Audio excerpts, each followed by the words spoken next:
এক গ্রামে এক বাড়ি ছিল যা খুবই পুরনো। গ্রামের লোকেরা বলতো, রাত হলে বাড়ির ভেতর থেকে অদ্ভুত আওয়াজ আসতো। কারোর সাহস ছিল না রাতে সেখানে থাকার।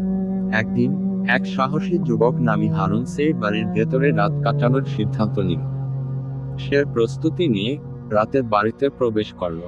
প্রথম কয়েক ঘন্টা কিছুই ঘটল না, কিন্তু রাত 12টার পর হারুন শুনতে পেল অদ্ভুত শীষ দেওয়ার মতো আওয়াজ।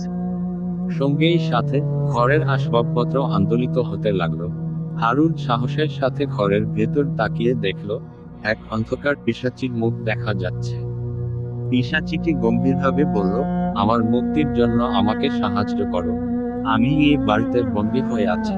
হারুন পিশাচির কথা শুনে হতভম্ব হলেও সে জানতো তাকে কিছু করতে হবে।